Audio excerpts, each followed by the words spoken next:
Morning students, आप सभी को नए वर्ष की शुभकामनाएं। तो ये साल जैसा भी रहा 2020 हमें बहुत सारी चीज़ें सिखा के गया है। तो ऐसा ना सोचें कि 2020 ने हमसे क्या छीना। हम ये याद रखें कि 2020 ने हमें क्या सिखाया। हमें साथ रहना सिखाया, परेशानियों से, मुश्किलों से, है ना। जो भी परेशानियाँ, जैसी भी परिस्थितियाँ थी सबके लिए थी। किसी के लिए कुछ ज़्यादा थी, किसी के लिए कुछ कमियाँ थी, कम थी। तो हमें इन परेशानियों से एक हमें चीज़ सिखाई कि भाई हमें परेशानियों से घबराना नहीं है और परेशानियों से लड़ना सिखाया है। हमें पॉजिटिविटी यानी सकारात्मकता ध्यान रखनी है। ठीक है, जैसा भी रहा। तो let's move on our topic, our unit chemistry of a block elements. यानी हम इस एब्लोक का दूसरा पार्ट एक्टिनाइड तत्वों का रसायन पढ़ रहे थे। हमने अंतर देखे थे, तो अंतर डिस्कस कर चुके थे। तो वन बाय वन लिखेंगे अंतर को, जितने भी अंतर हैं अंतरों को लिखेंगे। तो एक कॉलम में लेंथेनाइड लिख लेना, है ना, लेंथेनाइड, और दूसरे में एक्टिनाइड। ठीक है, एक्टिनाइड। तो पॉइंट नंबर फर्स्ट हम लिख चुके थे, और दूसरा पॉइंट, एक पॉइंट तो लिख लिया था, दूसरा पॉइंट लिखना, इनमें किनमें लेंथेनाइड, इस कॉलम में, इनमें संकुल बनाने की प्रवृत्ति कम होती है। संकुल बनाने की प्रवृत्ति कम होती है। इनमें एक्टिनाइड में लिखना, इनमें संकुल बनाने की प्रवृत्ति अधिक पाई जाती है, अधिक होती है। ध्यान करो, जब मैंने पहला पॉइंट लिखा था वहां लिखा था इनमें, पहला पॉइंट बता रहा हूं, इनमें यानी लेंथेनाइडों में +3 ऑक्सीजन अवस्था के अलावा। उस सेंटेंस का मतलब क्या था? यहाँ +3 ऑक्सीजन अवस्था भी है, उसके साथ साथ +2 व +4 भी है। जैसे मैंने वहां बताया एक्टिनाइड में +3 के अलावा, तो +3 के अलावा से मतलब +3 के साथ साथ। यदि आपको अच्छा ना लगे तो अलावा को काट के साथ साथ कर लेना। +3 के साथ साथ एक्टिनाइड +2 से +7 तक ऑक्सीजन अवस्थाएं प्रदर्शित करते हैं। ठीक है, इनकी संकुल प्रवृत्ति कम होती है, इनकी अधिक होती है। पॉइंट नंबर 3, पॉइंट नंबर 3 लिखना, ये सामान्यतः रेडियो एक्टिव नहीं होते। ये सामान्यतः रेडियो एक्टिव नहीं होते। ब्रैकेट में लिखना प्रोमेथियम को छोड़कर। अब लोग बात करते हैं क्या ये प्रोमेथियम अपवाद है। जो भी आदमी या जो भी तत्व लीक से हटकर, परंपरा से हटकर काम करेगा उसे कहते हैं अपवाद। और अपवाद की अपनी वजह होती है कि भाई केमिस्ट्री में तो हर स्टेप में, हर उसमें, लेकिन बेटा ये भी ध्यान रखो कि अलग तत्व के लिए परमाणु की संख्या अलग है, तो प्रोटॉनों की संख्या अलग है, न्यूट्रॉनों की संख्या अलग है, और इलेक्ट्रॉनों की संख्या अलग है। तो इतने सारे कारण हैं वजह देने के लिए। तो ये नहीं है कि भाई केमिस्ट्री में हर जगह अपवाद है। बात ठीक है, लेकिन उन अपवादों की अपनी वजह है कि ऐसा क्यों हुआ। बहुत सारे कारण होते हैं, है ना, ऐसे नहीं बोलते अपवाद किसी को। तो प्रोमेथियम क्या है? अपवाद है। ब्रैकेट में प्रोमेथियम को छोड़ के यहाँ अपवाद को लिख लेना, अपवाद के सामने प्रोमेथियम, PM। ठीक है, पॉइंट नंबर 4, जो लेंथेनाइड है इसमें लिखना, लेंथेनाइड मुख्य रूप से आयनिक यौगिक बनाते हैं। लेंथेनाइड मुख्य रूप से आयनिक यौगिक बनाते हैं, जबकि एक्टिनाइड एक्टिनाइड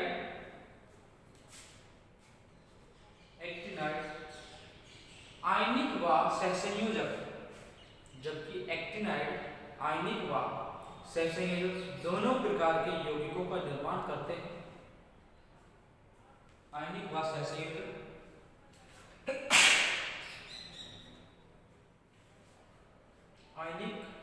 व सहसंयोजक दोनों प्रकार के यौगिक बनाते हैं, पॉइंट नंबर 5 इसमें लेना, इनके चुंबकीय गुणों को आसानी से समझा जा सकता है। इनके चुंबकीय गुणों को आसानी से समझा जा सकता है। इसमें लिखना, इनके चुंबकीय गुणों को समझना मुश्किल होता है या कठिन होता है। इनके चुंबकीय गुणों को समझना मुश्किल होता है।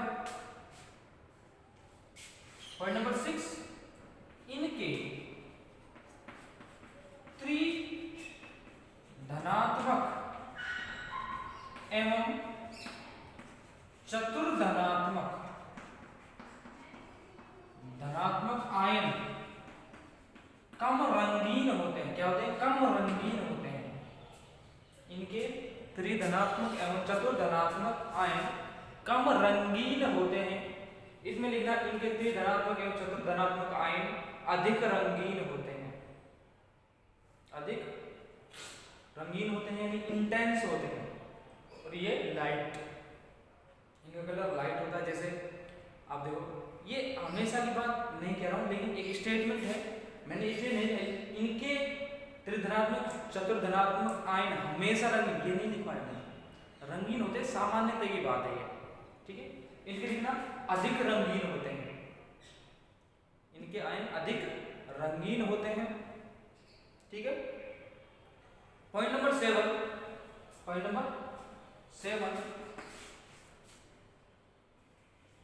इनके हाइड्रोक्साइड कम क्षारीय होते हैं। इनके हाइड्रोक्साइड अधिक क्षारीय होते हैं। एक्टिनाइडों के हाइड्रोक्साइड अधिक क्षारीय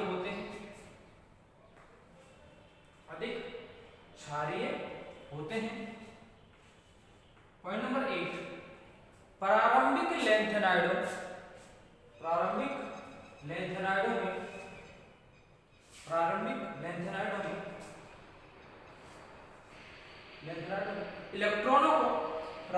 लैंथेनाइडों में इलेक्ट्रॉनों को डी कक्षक में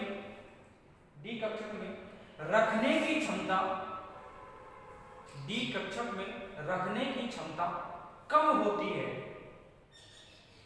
प्रारंभिक लैंथेनाइडों में इलेक्ट्रॉनों को डी कक्षक में या डी कक्षकों में रखना, रखने की क्षमता कम होती है। इसमें लिखना, प्रारंभिक एक्टिनाइडों में इलेक्ट्रॉनों को डी कक्षकों में रखने की क्षमता अधिक होती है, ठीक है। क्लियर? ओके। इस तरीके से 8 जो अंतर है वो करवाएं। बहुत सारे अंतर और लिखे भी जा सकते हैं ना, तो इतने ही जरूरत है। अब बात करते हैं रंग एवं स्पेक्ट्रम की, यानी अवशोषण स्पेक्ट्रा की, ठीक है। इरेज करो।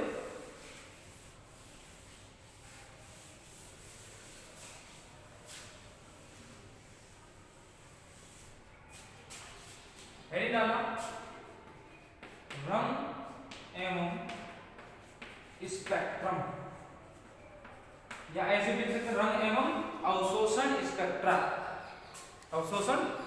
स्पेक्ट्रा। क्लियर? जो एक्टिनाइड तत्व हैं, एक्टिनाइड तत्वों की बात हो रही है, जो एक्टिनाइड तत्व हैं वो लैंथेनाइड की तुलना में अधिक रंग प्रदर्शित करते हैं। इस बात पर निर्भर करते हैं कि F कक्षक में इलेक्ट्रॉन कितने उपस्थित हैं। उनका रंग किस बात पर निर्भर करता है?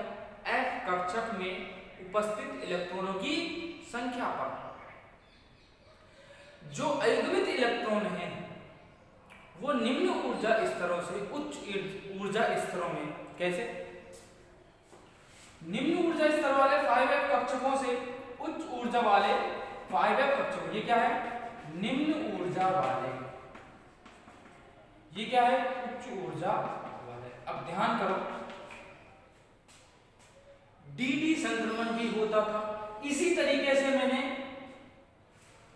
यहां देखो, इसी तरीके से यहां भी ff संक्रमण होता है कि निम्न ऊर्जा स्तर वाले, निम्न ऊर्जा वाले 5f कक्षकों से उच्च ऊर्जा वाले 5f कक्षकों में इलेक्ट्रॉन क्या करता है? जाता है। और जब जाएगा तो वह कुछ ऊर्जा का अवशोषण करेगा, या फिर ऐसे कहो, कुछ कक्षक ऊपर हैं, कुछ कक्षक नीचे हैं, और जो अयुग्मित इलेक्ट्रॉन होंगे, अयुग्मित इलेक्ट्रॉन होंगे वो उच्च ऊर्जा स्तरों में, ये क्या है? निम्न ऊर्जा वाले, निम्न ऊर्जा वाले 5f, और ये उच्च ऊर्जा वाले 5f। इनके यहां से इलेक्ट्रॉन यहां जाता है तो ऊर्जा का अवशोषण करता है। और उस किस ऊर्जा का अवशोषण करता है? दृश्य क्षेत्र से ऊर्जा का अवशोषण करता है। प्रकाश के दृश्य क्षेत्र से, जब दृश्य क्षेत्र से अवशोषण होगा तो वस्तुएं या समतुल्य या यौगिक हमें दिखाई पड़ते हैं। तो लिखो,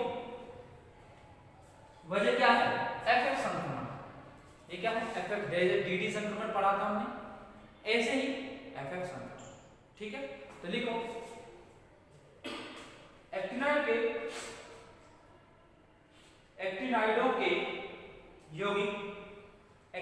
के यौगिक सामान्यतः रंगीन होते हैं। एक्टिनाइडों के यौगिक सामान्यतः रंगीन होते हैं, उनका रंग 5f कक्षक में, उनका रंग 5f कक्षक में उपस्थित इलेक्ट्रॉनों की संख्या पर निर्भर करता है। उनका रंग 5f कक्षक में उपस्थित इलेक्ट्रॉनों की संख्या पर निर्भर करता है, नेक्स्ट लाइन में,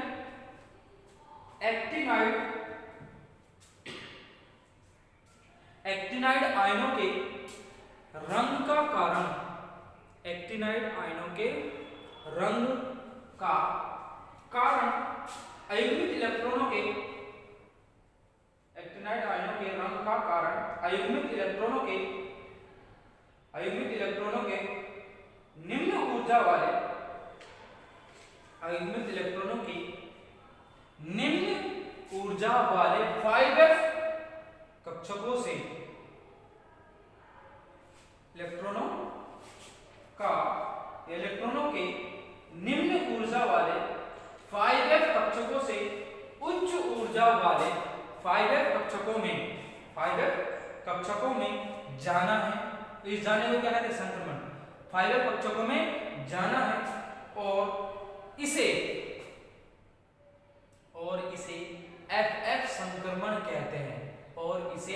ff संक्रमण कहते हैं, क्योंकि इलेक्ट्रॉन कहां से कहां जा रहा है? f ऑर्बिटल से f ऑर्बिटल, f कक्षक से f कक्षक में ही जा रहा है। जैसे d से d में जा रहा था तो dd संक्रमण। नेक्स्ट लाइन में लिखना, इस संक्रमण के लिए इलेक्ट्रॉन, इस संक्रमण के लिए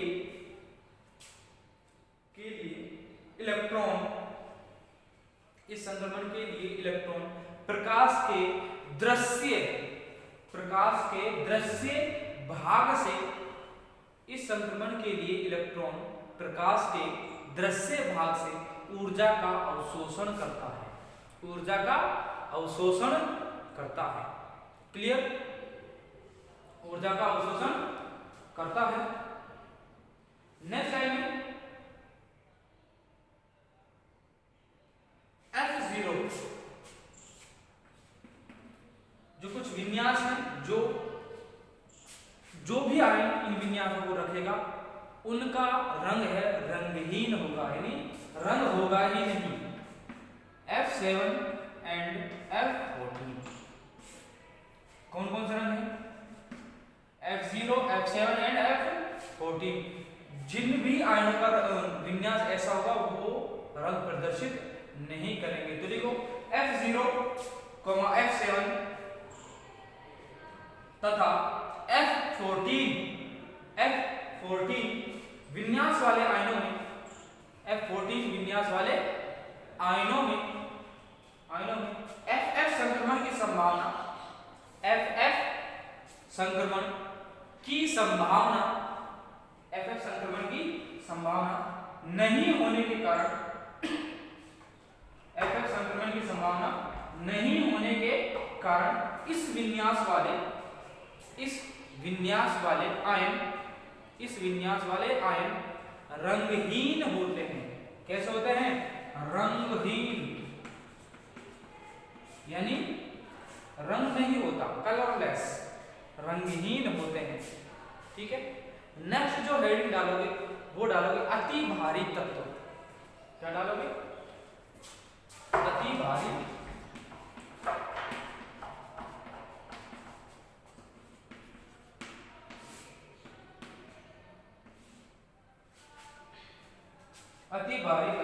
अति भारी तत्व क्या होते हैं? जो एक्टिनाइडो का अंतिम तत्व है लोरेंशियम होता है। क्या होता है? लोरेंशियम। Lw से रिप्रेजेंट करते हैं। और इसका परमाणु क्रमांक क्या होता है? 103। 103 के बाद के तत्व जो होते हैं उन्हें अति भारी तत्व कहा जाता है। वजह होती है इनका उच्च घनत्व। क्या होता है? उच्च घनत्व होता है।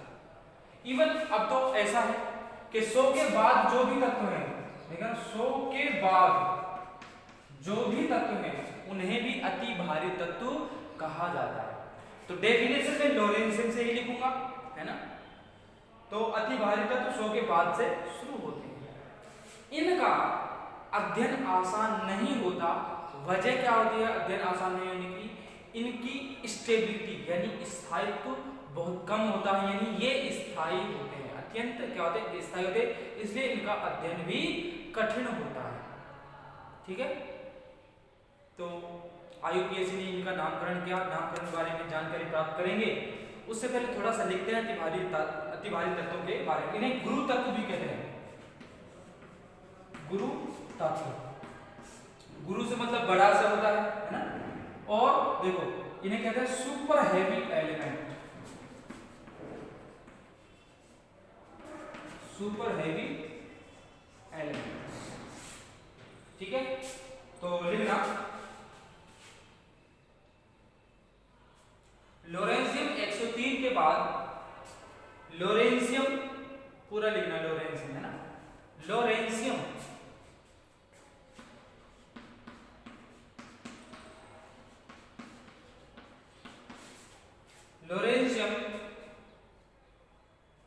103 के बाद, लोरेंशियम 103 के बाद के तत्वों का घनत्व, लोरेंशियम 103 के बाद के तत्वों का घनत्व अत्यंत उच्च होने के कारण, इन्हें अति भारी तत्व या गुरु तत्व कहा जाता है। अति भारी तत्व या अति लिखना, अति गुरु तत्व, है ना। अति गुरु तत्व कहा जाता है। अति भारी तत्व या अति गुरु तत्व कहा जाता है। नेक्स्ट लाइन लिखना, अत्यंत अस्थायी होने के कारण, इन अति भारी तत्वों का अध्ययन, अत्यंत अस्थायी होने के कारण इन अति भारी तत्वों का अध्ययन काफी कठिन होता है। ठीक है। IUPAC ने नामकरण किया इनका, किनका?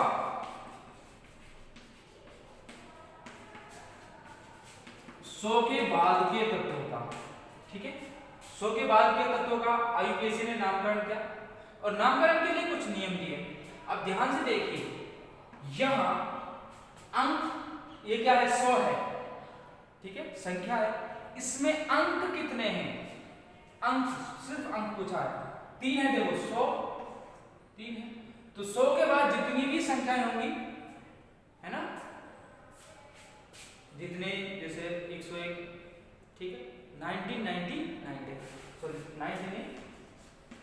999 तक कितनी डिजिट होंगी, 3 ही डिजिट, 100 से 1990 देखो 999, अब ठीक है, तो 999 तक कितनी डिजिट है, 3 है।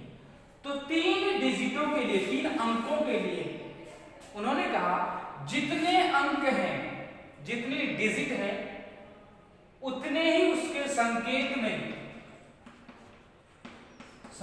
में अक्षर होंगे। अब कितने अंक की संख्या है, 3, तो संकेत में यानी तत्व के संकेत में कितने अक्षर होंगे, 3, और उन 3 अक्षरों के लिए नाम के लिए,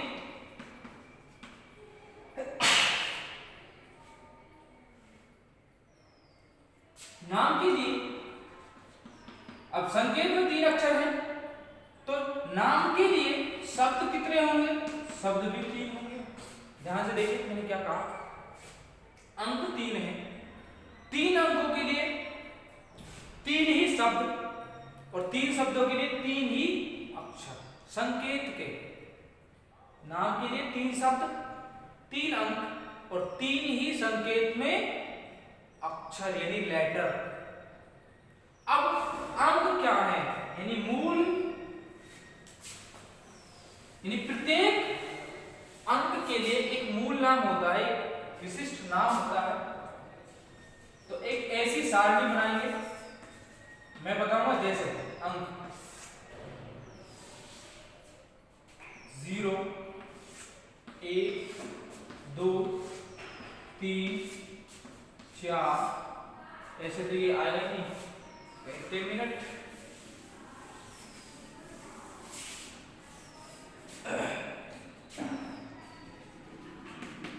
अंक 0 1 2 3 4 5 6 7 8 9, ये कितने अंक पॉसिबल है, 10, 0 से 9 तक 10 हो गए। और यहां मूल नाम, इन अंकों के लिए नाम क्या है, देखो 0 के लिए क्या है, अन, ठीक है, यानी हिंदी में अन, एक मिनट, सॉरी नील, 0 के लिए क्या था, नील होता है, नील कहते हैं, नील बटे सन्नाटा है ना, नील, नील। 1 के लिए होता है अन, 2 के लिए बाई, भाई नहीं बाई, और 3 के लिए ट्राई, 4 के लिए क्वाड,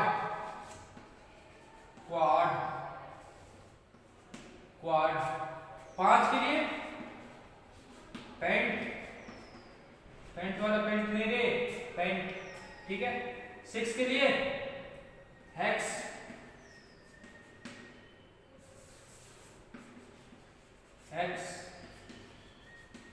7 के लिए सेट, 8 के लिए ऑक्ट यानी ऑक्ट, 9 के लिए ईन,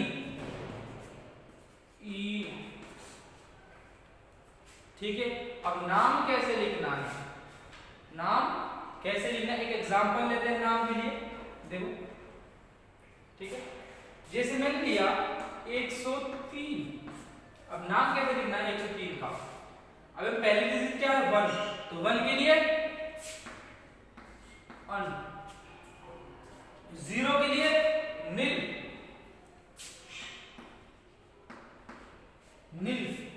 और 3 के लिए ट्राई। अब एक बात बात और यहाँ ध्यान रखनी है कि जैसे ही 3 नाम लिखोगे, तीन अंकों के लिए ये मूल नाम लिखोगे और लास्ट में क्या लगाना है, ईएम लगाना है। अब IUM क्या लगाना है, ईएम। तो मैं लगा रहा हूं ईएम।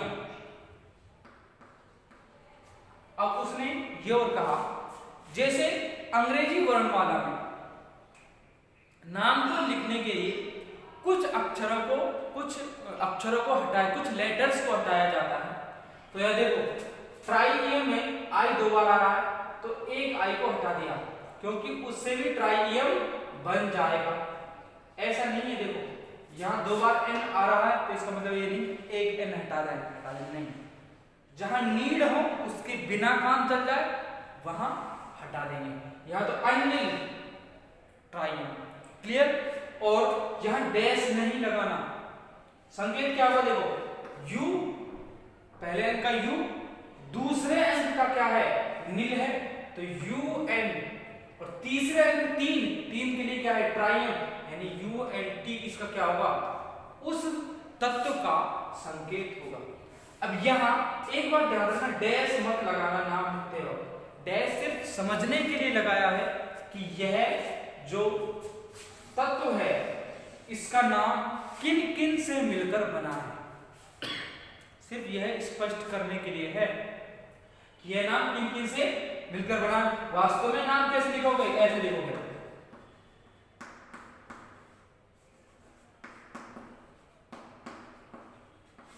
यह नाम, डैश नहीं, सिर्फ डैश समझने के लिए है कि किन किन से मिलकर बना है। ठीक है, पहले नियम लिखोगे, मैं बोलता हूं जैसे लिखना है। IUPAC लिखना, पॉइंट बना के। IUPAC ने परमाणु क्रमांक 100 से, IUPAC ने परमाणु क्रमांक 100 से उच्च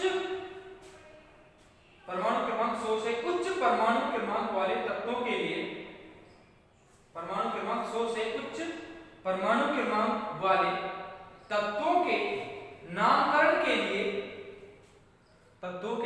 के लिए, कुछ नियम दिए, जो निम्न प्रकार है। फर्स्ट लिखना, ये सेंटेंस थोड़ा सा कॉम्प्लिकेटेड है लेकिन तुम समझ सकते हो कि अंक कितने हैं, 3 अंकों के लिए अक्षर कितने, लेटर्स कितने, 3 लेटर्स के लिए शब्द कितने, 3।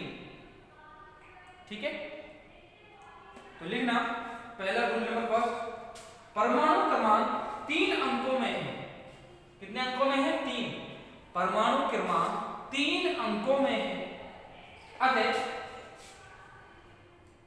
अतः 3 अंकों से व्युत्पन्न करके, 3 अंकों से व्युत्पन्न करके, डेराइव करके, 3 अंकों से व्युत्पन्न करके 3 अक्षरों में, व्युत्पन्न करके 3 अक्षरों में तत्वों के, 3 अक्षरों में तत्वों के प्रतीक व, तत्वों के प्रतीक व, तत्वों के प्रतीक, व्युत्पन्न करके 3 अक्षरों में तत्वों के प्रतीक, 3 अक्षरों में तत्वों के प्रतीक व 3 शब्दों में इनके नाम बनाए जाते हैं। 3 शब्दों में इनके नाम बनाए जाते हैं, बनाए गए हैं, बनाए जाते हैं या बनाए गए हैं, जैसा भी तुम लिखना चाहो। दूसरा नियम, प्रत्येक अंक के लिए एक मूल नाम बनाया गया। प्रत्येक अंक के लिए एक मूल नाम बनाया गया। प्रत्येक अंक के लिए एक मूल नाम बनाया गया। ये सारणी बनाओगे, ये सारणी बनाओगे। क्लियर?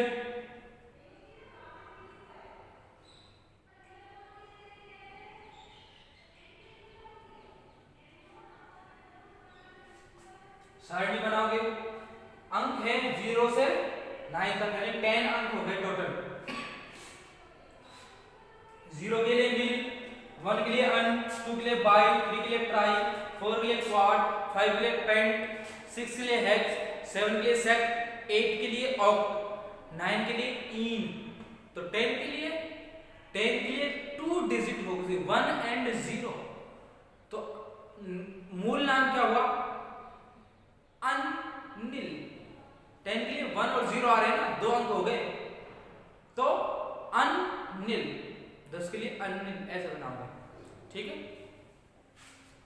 ऐसे नहीं है जैसे हम ऑर्गेनिक में पढ़ते थे ना, meth, eth, prop but, pent, hex, hept, oct, non, dec. और 11वें का क्या नाम था? देखो 10 के लिए अलग है ना, डेक, और 11 के लिए अनडेका, 12 के लिए डोडेका, 13 के लिए ट्राइडेका, है ना? तो ऐसे, तो ये लिखोगे। नेक्स्ट क्लास में बचे हुए 2 नियम लिखवाऊंगा और एग्जाम्पल लिखवाऊंगा, और इसी यूनिट को नेक्स्ट क्लास में कंप्लीट करते हैं। मिलते हैं नेक्स्ट क्लास में।